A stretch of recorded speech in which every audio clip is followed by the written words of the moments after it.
And are they just chatting? I feel like I love Melanie. I just loved her. When I saw her, that we were sisters eternally, and I was sent to her. I prayed for her and who the Father wanted me to go to elevate. Yeah, so beautiful. Good crowd. Yeah, good crowd. It's just a good energy, and I appreciate that. But I'll just start by saying that I am a personal witness of the resurrected Jesus Christ. I am his advocate, and I am his friend, and he is with me. I know him, and it was a hard road to get to know him. It's not an easy road, but it's everything that I chose in the premortal life that I sat down with him, and we discussed what I would have to do to get to this point. I knew everything I was going to do, and everybody agreed, and I made covenants with all of these people that they would play these parts in my life so that I could be here at this time. And it's a very important mission. It's something that I signed up for, so I blame no one but myself for what has happened in my life. When people hear my story, they're like, can't believe that you did that, can't believe you lived through that, can't believe that you're still here. But I too, like Melanie, have had the love of Jesus Christ wash over me.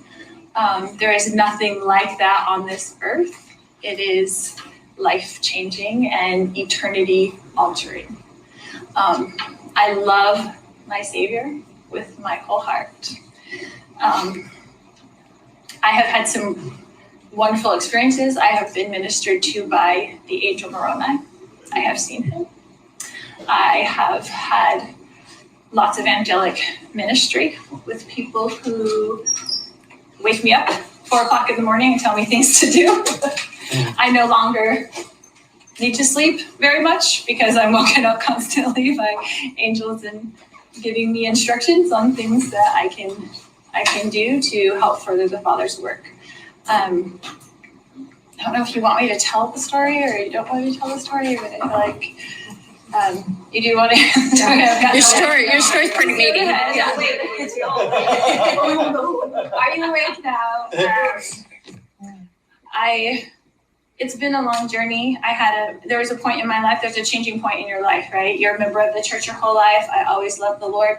There's a turning point in my life that turned me to the temple. And this is what I teach everybody. And my change of heart was to the temple. So I had been married to someone who was very awful, who raped my children. And I had divorced him and gotten away from him. And he had joined the church. He spoke in state conference. Everyone thought he was wonderful. He was very good showman of all those things. And after we were divorced, he told everybody that I was this lying, crazy Mormon and got up in court and said all these horrible things about me and turned it around to where the judges believed him instead of me. And he was constantly trying to get custody of my 3-year-old daughter and just to rub it in my face. And I went through a lot of years of this kind of hard stuff. And I was going to murder him. I was going to kill him, like the scriptures say, like Nephi killed him, just to stop the pain and to stop him coming after me and to stop him coming after my children. And I just thought I couldn't take it anymore. And I would go through the scriptures and find all the things like, if he comes against you once, if he comes against you twice, if he comes against you 3 times, then you can kill him. It says it in the scriptures. And I was like, there it is. There's my answer. I don't want to do anything that's wrong. I did not have a murderous heart. I just wanted to stop the bleeding and stop the pain. And so someone wise was speaking to me and said, you need to go to the temple. So I went and met my bishop, and I was like, I'm either going to turn my life to the temple or I'm going to commit murder. So do you want to give me a temple recommend? And I was perfectly honest because at that point I had nothing to lose. You get to the bottom rung and I had nothing to lose. And he gave me my temple record. And I started going to the temple every week by myself, not with my current husband, just by myself to the temple, to the Mesa temple, which I love. We moved here from Texas to get away from my ex-husband that was doing all this, but he moved here like 5 miles away from us, just to continue to torture me. That was his whole entire job. And Satan had been torturing me since I was a little kid. So I've had that my whole life. I turned to the temple. I started going every single week. And when I had little kids and we were in therapy all the time and the kids were in therapy and doing all this stuff. So I had five kids that I was dealing with. And the Lord just taught me. He just taught me week by week. He was just teaching me, and he was just so patient and so kind. And I would just be in there just sobbing. I would just be in there in the celestial room sobbing. And people would come up to me all the time and they're like, "Sister, are you okay?" And I'd be like, "No, I'm not okay." And I'd just keep crying because I didn't want to tell anybody what was going on. I was just having my own pain. And I felt like, so the court told me that if I didn't take my daughter to him and drop her off with him as a 5-year-old every weekend or every other weekend or whatever the schedule was, that they would put me in jail. So I had to go take her to this monster, my little sweet little baby girl, and drop her off. And then I would go to the temple and I would cry, and I felt like someone was just stabbing me in the stomach with a knife all the time. I felt physical pain. I felt so much physical pain and emotional pain and mental pain. And in the meantime, I was dealing with a husband and 2 stepkids and my 2 kids, and then waking up screaming in the middle of the night and night sweats and terrors and all the things that go along with everything that happens with that. And so I just turned it all over to the Lord. I'm like, I can't do it. You have to do everything for me. Can't do it. And he did. He does it all. So for years and years, I went to the temple every week. If the temple's going to be closed for 2 weeks for cleaning, I'd go twice the week before and twice the week after. Those were the baby steps that he was leading me to. Once a week at the temple wasn't enough. It wasn't enough at all. And then I started going to the temple every day, every single day. I started doing my current husband's family's work because he's a convert to the church, and started having miraculous experiences with his relatives. Miraculous experience. Once I do it, and I bear this testimony in Sacramento all the time, I'm like, I hate computers. I'm just of the generation, I'm 45. I do not like computers. They're not my friend. I have teenagers and 20-year-olds and they do it. And I sat down one day and told the Lord, I'm going to do family history and I don't know how to do it. So I need angels to come and type in this stuff for me, because I don't know how to do it and I don't like the computers. And I went up, I turned it on, I was super frustrated. I couldn't even log in. I was having all kinds of problems. I went upstairs to take a bath. I came back down. 9 names were in my inbox, ready to print, ready to take to the temple. Took them to the temple, did that work. All those people came and visited me at the temple. I felt every one of their spirits. 9 people with the last name White. They were my husband's family from Louisiana. They typed their names in.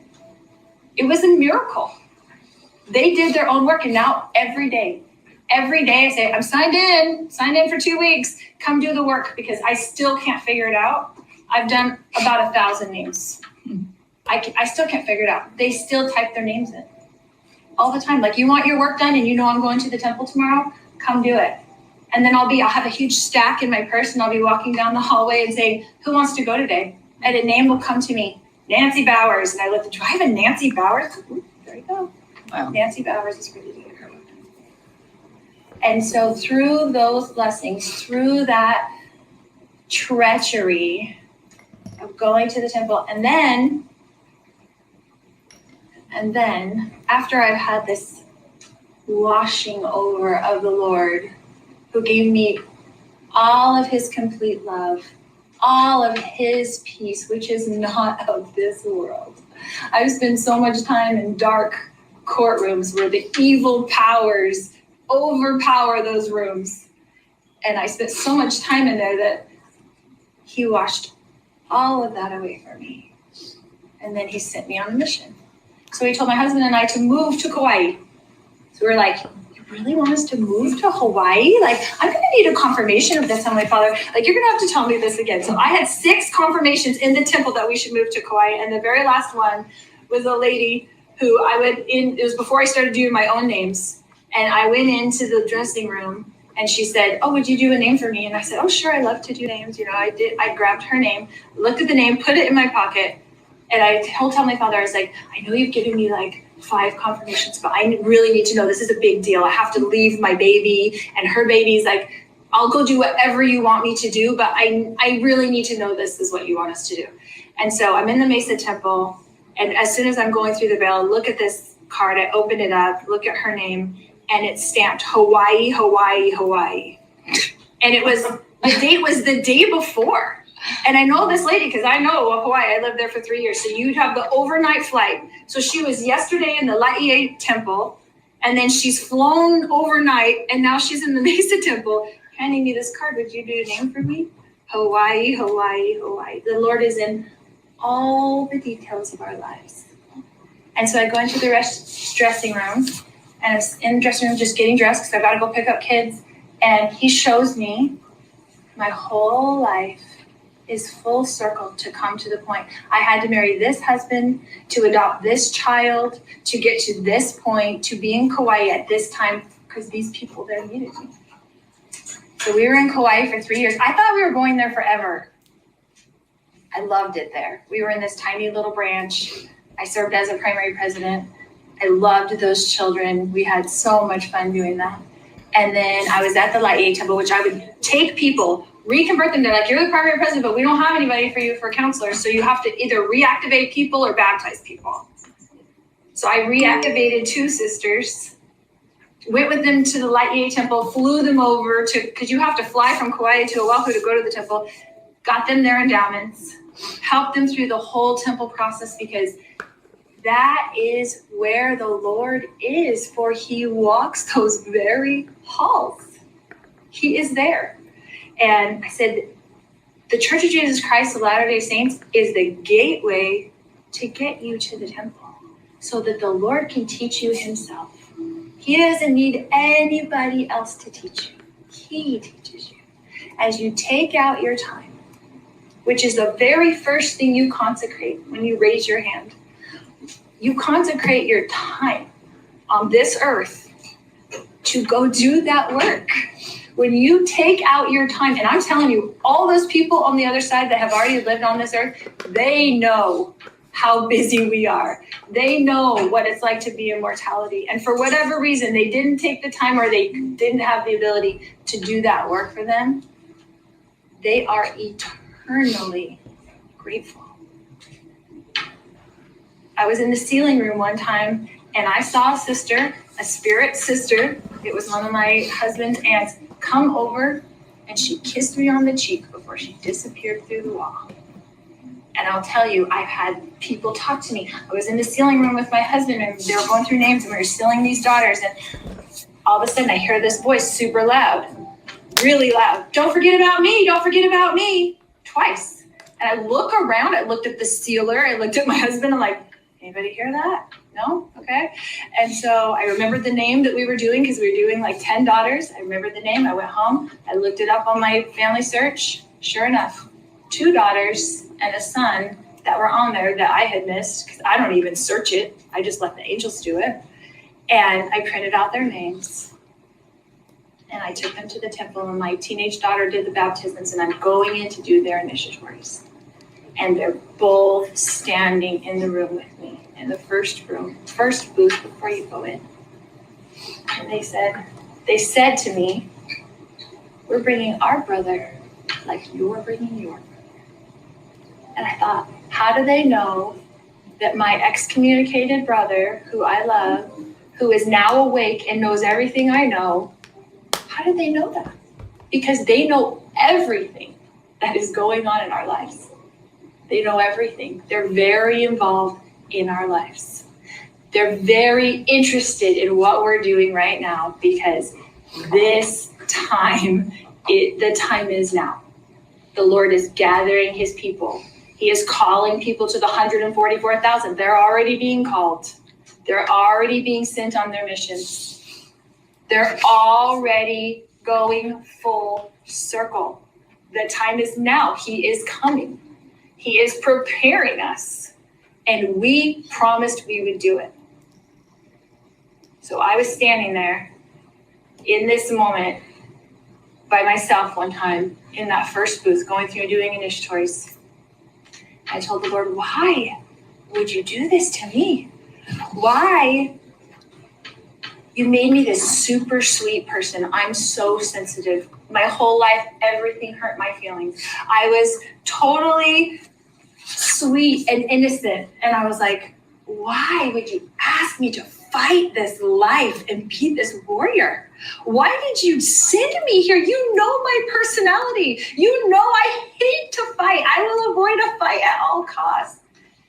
And he gave me a premortal memory of me.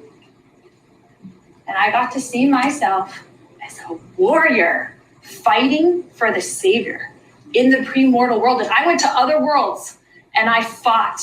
And I was one of his strongest warriors. And I saw it. And he showed me so that I could never deny it again. I was not sweet and I was not innocent. I am old. I have fought. I fought in this war for millennia. And that's who I am. And I came down here to be a warrior and fight. And I only thought that I was sweet and innocent. I am sweet. I am a sweet person. Don't ask my husband, but I am. He says I'm only mean in the mornings. Because I never sleep. We have a 6-year-old that has autism and he never sleeps. He bounces on our head all night long. What's that, Mommy? Please wake up. Please wake up. But I will just testify to you. I don't want to go into any more detail, but I will testify to you that the Savior is real. He loves each of you. Like Melanie said, if you're here and this is resonating to you, it's because you are a warrior. You were a warrior before this. You would not be here in this room. You would not be awake if you were not a warrior in the life before this. And you have a work to do, and it's a mighty work. And what I teach the women, I am an advocate for the women. I have had an experience with my Heavenly Mother.